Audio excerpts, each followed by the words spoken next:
Hi students, good evening. Welcome to my channel. I hope you are doing great. Today మనం బయాలజీలో ఉన్న ecosystem గురించి చెప్పుకుంటాం కదా. దానిలో నెక్స్ట్ టాపిక్ వచ్చేసి ఎనర్జీ ఫ్లో అనమాట. ఎనర్జీ ఫ్లో అంటే శక్తి ప్రవాహం అనమాట. ఎనర్జీ ఎట్లా ఫ్లో అవుతుంది, ఫస్ట్ ట్రాఫిక్ లెవెల్స్ నుంచి tertiary trophic level, final fourth level వరకు ఎలాగవుతుందని చెప్తాం. మనకి ఎనర్జీకి మెయిన్ రిసోర్స్ ఏంటి? సోర్స్ సన్ అనమాట.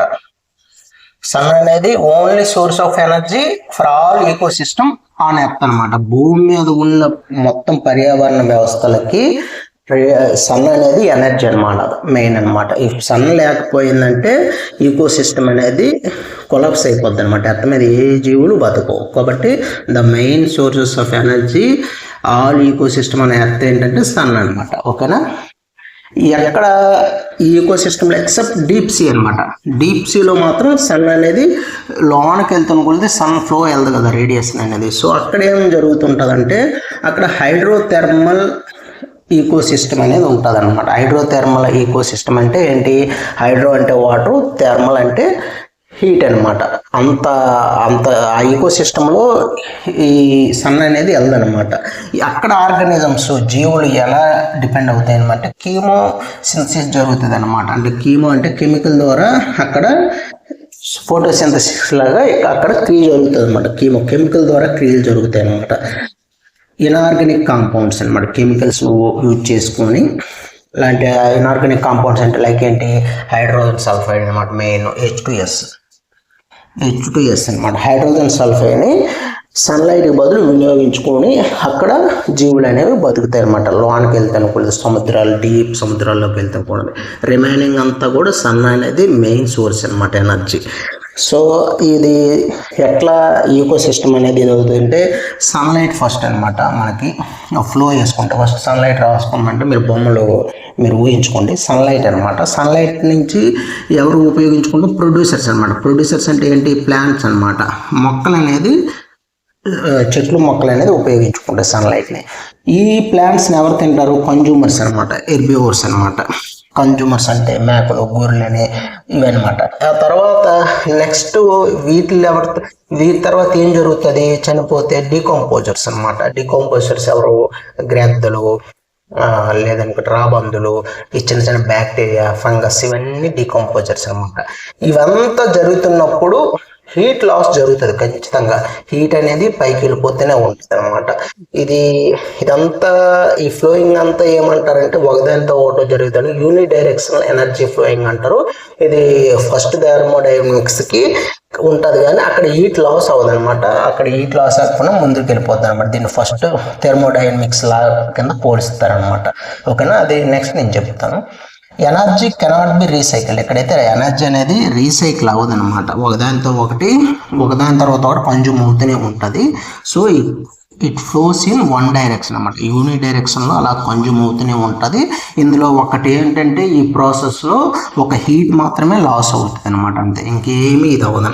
ఇది ఈకో సిస్టంలో ప్రతిరోజు జరుగుతున్న ఒక సైకిల్ అనమాట. సన్లైట్ నుంచి మళ్ళీ హీట్ లాస్ అయినంత వరకు ఏ విధంగా మొక్కలు, జంతువులు అనేవి ఈ పర్యావరణాన్ని ఉపయోగించుకుంటావు అనే దానికి ఇది యూని డైరెక్షనల్ ఈకో సిస్టమ్ అనమాట. At each trophic level, energy is last as heat. చెప్పాను కదా, ఎనర్జీ అనేది లాస్ట్ అయిపోద్ది. సో దీన్ని దేంతో పోల్చారంటే సెకండ్ లా ఆఫ్ థర్మోడైనమిక్స్లో పోల్చారన్నమాట. ఇది ఖచ్చితంగా ఫిట్ అవుతుంది ఏమంటే సెకండ్ లా ఆఫ్ థర్మోడైనమిక్స్ అనమాట. ఎందుకంటే ఇక్కడ హీట్ లాస్ అవుతుంటుంది, అక్కడ హీట్ లాస్ అవ్వకుండానే ఇలా ప్రతిసారి కన్జ్యూమ్ అవుతుంటుంది అండి. ఈ డీప్ సీ వెంట్లో ఏం చెప్పాను?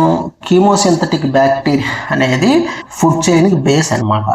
ఇక్కడ డీప్ సేవ్లో అదే పైన అయితే ఏముంటుంది? ఫైటోప్లాంక్టన్స్ ఉంటాయి కదా. అదే డీప్ సేవ్లోకి వెళ్తున్నది ఏంటి? ఫుడ్ చైన్కి బేస్ ఆధారంగా ఉంటుంది అంటే కీమోసింథటిక్ బ్యాక్టీరియా అనేది ఆధారంగా ఉంటుంది. డీప్ సీలో ఏం జరుగుతుంది అంటే కీమో సింథసిస్ జరుగుతుంది. దేన్ని యూజ్ చేసుకోని అనుకుంటే ఇనార్గానిక్ కాంపౌండ్స్ లైక్ H2S అనమాట. దానికి ఆ ఫుడ్ చైన్ బేస్ ఏమంటే కీమోసింథటిక్ బ్యాక్టీరియా అనమాట. ఇది మీరు ఇట్లానే చదువుకొని ఈ వీడియో చూసిన తర్వాత మీరు ఎన్సీఆర్టీ చూస్తే మీకు చాలా క్లారిటీగా అర్థమవుతాయి. అందుకని నేను విడగొట్టి మంచి బాగా ఎక్స్ప్లెయిన్ చేస్తాను. బోర్డు మీద పాయింట్ రాసి అందుకే ఎక్స్ప్లెయిన్ చేస్తాను. లేదంటే ఈ బొమ్మ ఇది వేసి డయాగ్రామ్ వేసి ఎక్స్ప్లెయిన్ చేసి వచ్చి ఈజీగా, కానీ మీకు అర్థమవుతుందో లేదని ఇట్లా పర్టికులర్ రాస్తూ అర్థం చేస్తున్నాను. ఈ ఎనర్జీ అనేది ఎంతవరకు తీసుకుంటున్నాయి ఈ మొక్కలు జంతువులు ఇవన్నీ కలుపుకొని అంటే దాన్ని పార్ అంటారు అనమాట. ఫోటోసింథటికల్లీ యాక్టివ్ రేడియేషన్ అనమాట. ఎంత మేరకు వీళ్ళు తీసుకుంటారు సూర్య ఎనర్జీ అంటే పార్ ఎంత ఉంటుందంటే ఫోటోసింథటికల్లీ యాక్టివ్ రేడియేషన్ అనేది లెస్ 50% అనమాట. అంటే లెస్ అంటే ఈక్వల్ టు 40 to 50% ఉంటుంది అనమాట. ఈ పవర్ అనేది సోలార్ రేడియేషన్లో అంత అనేది మనకి వస్తూనే ఉంటుంది అనమాట. దీంట్లో అది అంతలో ఆ పారామీటర్ మనం తీసుకుంటే ప్లాంట్స్ అండ్ ఈ ఫోటోసింథటిక్ బ్యాక్టీరియా అంటే ఆటోట్రోప్స్ అనేది ఎంత యూజ్ చేసుకుంటాయి అంటే sun radiant energy to make food from the simple inorganic materials అనమాట. సన్ రేడియంట్ ఎనర్జీని ఉపయోగించుకొని సింపుల్ ఇనార్గానిక్ మెటీరియల్ నుంచి ఇచ్చేసుకుంటాయి అనమాట. ఈ ప్లాంట్స్ ఎంత ఇవన్నీ జరగడానికి ప్లాంట్స్ కానీ ఈ ఫోటోసింథటిక్ బ్యాక్టీరియా కానీ ఎంత ఉపయోగించుకుంటుంది అంటే 2 to 10% ఆఫ్ ద ఫార్ అనమాట. అంటే 2 నుంచి 10% వరకే ఈ సోలార్ ఎనర్జీని ఉపయోగించుకుంటూ అది రిమైనింగ్ అంతా హీట్ లాస్ లా పోతుంటుంది అనమాట. అంటే చాలా తక్కువ మొత్తంలో ఈ సోలార్ ఎనర్జీని ఉపయోగించుకుంటాం మన ప్లాంట్స్ కానీ ఫోటోసింథటిక్ బ్యాక్టీరియా కానీ దేనికంటే ఇన్ఆర్గానిక్ మెటీరియల్ని అవి తీసుకొని మళ్ళీ మనకు న్యూట్రియంట్ రూపంలో ఆర్గానిక్ రూపంలో తీసుకొస్తాయి అన్నమాట. The small amount of energy sustains the entire living world అనమాట.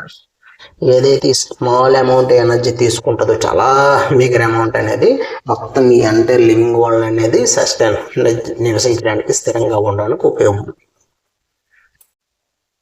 సోలార్ ఎనర్జీ అనేది ఎవరిని ఈ ప్లాంట్స్ ద్వారా క్యాప్చర్ అవుతుంది కదా, అది డిఫరెంట్ ఆర్గానిజమ్స్కి ఫ్లో అవుతుంది అనమాట. ఈకోసిస్టంలో అంటే రకరకాల జీవులు ఉంటాయి కదా, అది ఫ్లో అవుతూనే ఉంటుంది అనమాట. ఎక్కడ ఏమవుతుందంటే హీట్ రూపంలో వేస్టేజ్ అయిపోతుంది తప్పించి ఎనర్జీ అనేది ప్లాంట్స్ నుంచి అలా ఫ్లో అవుతూనే ఉంటుంది అనమాట. So all organisms are dependent for their food on producers ఇది directly or indirectly. So producers అంటే ఎవరు, ప్లాంట్స్ మీద ఆర్ బ్యాక్టీరియా అన్నమాట, ఆటోట్రోప్స్ వాటి మీద డైరెక్ట్గానే ఆధారపడతాయి, లేదంటే ఇండైరెక్ట్గానే ఆధారపడతాయి.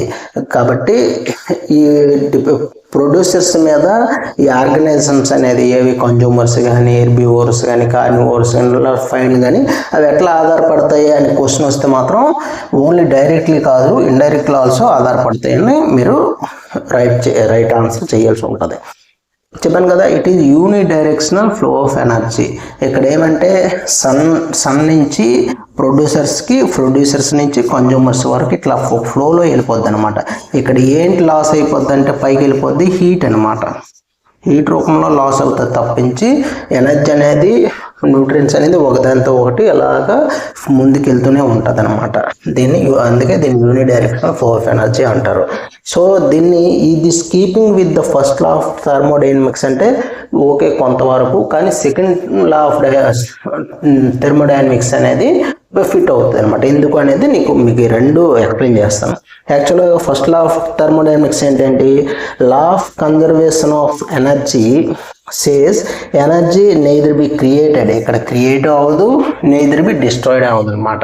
ఫస్ట్ లా ఆఫ్ థర్మోడైనమిక్స్లో అక్కడ క్రియేట్ అవ్వదు, డిస్ట్రాయిడ్ కూడా అవ్వదు అనమాట. ఓన్లీ ఏమంటే transferred from the one form to another form అనమాట. ఒక ఫామ్ నుంచి ఒక ఫామ్ వరకు అవుతుంది. అంటే ట్రాన్స్ఫర్ అయినంత వరకు ఓకే ఇది, కానీ ఇక్కడ క్రియేట్ అవుతుంది కదా ఎనర్జీ అని డిస్ట్రాయ్ కూడా అవుతుంది. ఎట్లనా హీట్ రూపంలో డిస్ట్రాయ్ అయిపోతుంది. కాబట్టి ఇది కొంత పార్సిల్లీ ఓకే, కానీ ఖచ్చితంగా ఫస్ట్ లా ఆఫ్ థర్మోడైనమిక్స్ అనేది ఇది యాక్సెప్ట్ చేయదు అనమాట. Okay, in ecosystem solar energy is transferred into chemical energy. అంటే ఈ సోలార్ ఎనర్జీ అనేది ఏమవుతుంది, కెమికల్ ఎనర్జీ గ్లూకోజ్ రూపంలో ట్రాన్స్ఫర్ అవుతుంది. దాని ఇంటూ మెకానికల్ ఎనర్జీ అనమాట, మూమెంట్ ముందుకు వెళ్తుంటుంది అనమాట. దాని finally dissipated as a heat అనమాట, హీట్ రూపంలో బయటకు వచ్చేస్తుంది అనమాట, బయటకు వెళ్ళిపోతుంటుంది అనమాట. సో ఈ టోటల్ ఎనర్జీ ఈజ్ కన్జర్వ్డ్ అంటే ఎస్ అవును ఈ ప్రిన్సిపల్ అనేది ఓకే చేస్తుంది. కానీ ఇప్పుడు ఇక్కడ మాత్రం ఇది దీన్ని ఓకే చేయదు అనమాట. ఏంటంటే ఎనర్జీ రూపంలో కూడా బయటికి వెళ్ళిపోతుంది అనమాట. సో కాబట్టి this principle of energy transformation in ecosystem is consistent with the first law of thermodynamics అనమాట. అయినప్పటికీ ద యూనిడైరెక్షనల్ ఎనర్జీ అంటే energy moves forward and cannot be recycled అనమాట. అంటే మన రీసైకిల్ అవ్వదు అనమాట. కాబట్టి బ్యాక్ వెళ్దు. కాబట్టి ఇది మోర్ క్లియర్గా ఏముందంటే సెకండ్ లా ఆఫ్ థెర్మోడైనమిక్స్ ని యాక్సెప్ట్ చేస్తుంది అనమాట. ఫస్ట్ థెర్మోడైనమిక్స్ అనేది కొంతవరకు యాక్సెప్ట్ చేస్తారు. ఫస్ట్ లా ఆఫ్ థెర్మోడైనమిక్స్ చెప్పాం కదా ఈకో సిస్టంలో. సెకండ్ లా ఆఫ్ థెర్మోడైనమిక్స్ దీనికి ఏ విధంగా మ్యాచ్ అవుతుందని చూద్దాం. ఈకో సిస్టమ్స్ ఆర్ నాట్ ఎగ్జామ్డ్ అనమాట. అంటే ఇవి from the second law of thermodynamics అనమాట. ఇవి సెకండ్ లా ఆఫ్ థెర్మోడైనమిక్స్ నుంచి ఈకో సిస్టమ్ తప్పించుకోలేవు. ఎందుకంటే the law says that system naturally move towards the disorder అనమాట. డిజార్డర్లు అంటే ఈ ఎంట్రోపీ ఏదైతే ఉందో అస్తవ్యస్తంగా ఈ లా అనేది ముందుకు వెళ్తుంటుంది అనమాట. సిస్టంలో ఒక ఫ్లో యొక్క వ్యవస్థలో ముందుకు వెళ్తూ అస్తవ్యస్తంగా వెళ్తుంది అనమాట సెకండ్ లా ఆఫ్ థెర్మోడైనమిక్స్లో. సో ఆర్డర్గా ఇందులో ఈకో సిస్టంలో మనకి ఎలా జరుగుతుంది, ఒక ఆర్డర్గా ఒక కాంప్లెక్స్ మాలిక్యూల్స్ని బిల్డ్ చేయాలంటే ఈకో సిస్టమ్ నీడ్ ఎనర్జీ కావాలి, సప్లై ఆఫ్ కాన్స్టెంట్ ఎనర్జీ. అంటే మెయిన్ ఏంటి, మనకు సన్ లైట్ నుంచి వస్తుంది కదా. ఇది లేకపోతే organisms cannot synthesize the molecules and they require and disorder would increase అనమాట. ఒకవేళ ఎనర్జీలో మనకి ఈ సప్లై ఆఫ్ ఎనర్జీ లేకపోతే ఈ మాలిక్యూల్స్ సింథసైజ్ అవ్వవు. అప్పుడు కాబట్టి డిజార్డర్ అయిపోతుంది, వ్యవస్థ అంతా అస్తవ్యస్తంగా అవుతుంది అనమాట. కాబట్టి ఎప్పుడు కూడా ఒక టూవర్డ్గా ఎప్పుడు మనం ఫ్లోతోనే ఉండాలన్నమాట నేచురల్. సో ఈకో సిస్టమ్ ఏం చెప్తుంది, survive by continuously using the power అనమాట, ఫోటోసింథటికలీ యాక్టివ్ రేడియేషన్ అనమాట. ఎట్లా అంటే సన్ నుంచి టు కౌంటర్ యాక్ట్ అనమాట. ఎంట్రోపీ అస్తవ్యస్తం జరగకుండా జరుగుతుంది. కాబట్టి సెకండ్ లా ఆఫ్ థెర్మోడైనమిక్స్ అనేది ఇది ఖచ్చితంగా ఫాలో తీరవలసిందే. ఎందుకంటే అది ఎగ్జామ్స్ నుంచి తప్పించుకోలేవు అనమాట. ఈకో సిస్టమ్ దీన్నే ఫాలో అవుతుంది అనమాట. ఫస్ట్ లా ఆఫ్ థెర్మోడైనమిక్స్ కొంతవరకు ఫాలో అవుతుంది, పూర్తిగా అయితే కాదు. ఎందుకంటే ఎనర్జీ అనేది హీట్ రూపంలో పోతుంది, అక్కడైతే డిస్ట్రాయ్ కాదు, లేదంటే కొంచెం కూడా కాదనమాట. అందుకని అది అంతగా సపోర్ట్ చేయదు. సెకండ్ లా ఆఫ్ థెర్మోడైనమిక్స్ ఎందుకు సపోర్ట్ చేస్తుందంటే కంపల్సరీ ఎనర్జీ ఉంటేనే ముందుకు వెళ్తుంటుంది వ్యవస్థ అనేది, లేదంటే అస్తవ్యస్తంగా మారిపోద్ది అనమాట. నెక్స్ట్ ఏంటి, ప్రొడ్యూసర్స్ అనమాట, ఉత్పత్తిదారులు. ఎట్లా ఈ వ్యవస్థలో ప్రొడ్యూసర్స్ని ఉపయోగించుకుంటాయి. నెక్స్ట్ ట్రాఫిక్ లెవెల్స్ అనేది చెప్పుకున్నాం. ఈ ప్రొడ్యూసర్స్ ఏంటి, ప్లాంట్స్ కానీ ఆటోట్రోప్స్ కానీ. ఇవేంటి, ఈ organisms that prepare their own food using sunlight అనమాట. ఫోటోసింథసిస్ అనేది జరగాలంటే సన్లైట్ ఉండాలన్నమాట. తన ఓన్ ఫుడ్ని సన్లైట్ ద్వారా ఈ ప్లాంట్స్ కానీ ఆటోట్రోప్స్ కానీ తయారు చేసుకుంటాయి. వాటిని ప్రొడ్యూసర్స్ అంటారు అనమాట. ఇది లేదంటే ఇనార్గానిక్ కాంపౌండ్స్ను కూడా కెమోసింథసిస్ ద్వారా కూడా ఇవి తన ఓన్ ఫుడ్స్ని తయారు చేసుకుంటాయి. అంటే ఫోటోసింథసిస్ని ఉపయోగించి తయారు చేసుకుంటాయి. ఇనార్గానిక్ కాంపౌండ్స్ అంటే కెమోసింథసిస్ ద్వారా కూడా ఇవి ఆహారాన్ని వాటి ద్వారా స్వయంగా తయారు చేసుకుంటాయి అన్నమాట. ఇవేం చేస్తుంది ఈ వ్యవస్థ, ప్రొడ్యూసర్స్ ఏంటి, ఫస్ట్ ట్రాపిక్ లెవెల్ అనమాట. ఈకో సిస్టంలో ఫస్ట్ ట్రాపిక్ లెవెల్ అనమాట.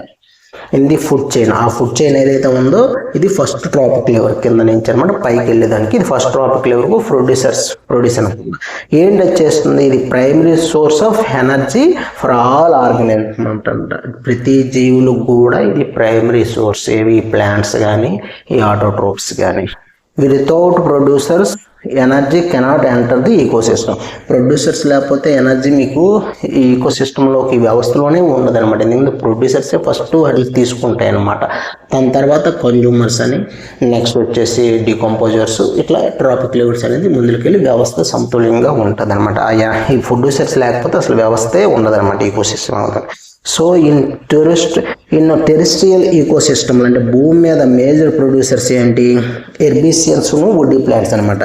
హెర్బేసియస్ అంటే ఏంటి, సాఫ్ట్ ప్లాంట్స్ అనమాట. లైక్ గడ్డి జాతులు కానీ స్రబ్స్ కానీ ఇవన్నీ. వాటి ఎగ్జాంపుల్ ఏంటి, వరి, వీటు, ఇవన్నీ అనమాట. అదే వుడ్డీ ప్లాంట్స్ అంటే ఎగ్జాంపుల్స్ ఏంటి, టేకు అనేసి, నీమ్ అని, మ్యాంగ్ అని, ఎందుకంటే కలప బాగా దృఢంగా ఉంటుంది, హార్డ్గా ఉంటుంది, ఇది కార్బన్ ఎక్కువగా స్టోర్ చేస్తుంది, ఈ లైఫ్ లాంగ్ ఎక్కువ అనమాట. నెక్స్ట్ టెరిస్ట్రియల్ తర్వాత ఏంటి, ఆక్వాటిక్ ఈకోసిస్టమ్ అనమాట. ఆక్వాటిక్ ఈకోసిస్టమ్ ఏంటి, ప్లైటోప్లాంక్టన్, ఆల్గే అనేసి, అండ్ ఆల్సో ఐర్ ప్లాంట్స్ ఉంటాయి కదా, లైక్ హైడ్రిల్లా, ఇవన్నీ అనమాట.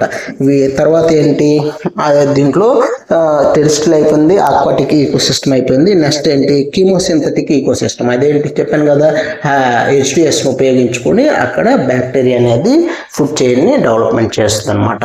సో నెక్స్ట్ ఆక్వాటిక్ ఈకోసిస్టంలో ఏవేవి ఉంటాయంటే ఫైటోప్లాంక్టన్, ఆల్గే, ఆక్వాటిక్ ప్లాంట్స్, వీటి ద్వారా ఎనర్జీ ఫ్లో అనేది అవుతుంది.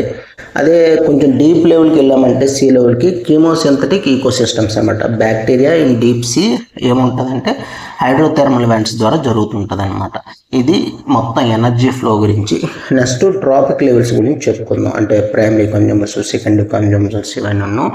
సో ఈ వీడియో కనుక మీకు నచ్చితే షేర్ చేయండి, సబ్స్క్రైబ్ చేయండి, ఇంకా లైక్ చేయండి. లేదంటే నేను చేసే ఈ ప్రెజెంటేషన్ అనేది ఎట్లా ఉందనేది కామెంట్ రూపంలో తెలియజేయండి. Thank you watching my videos. Bye.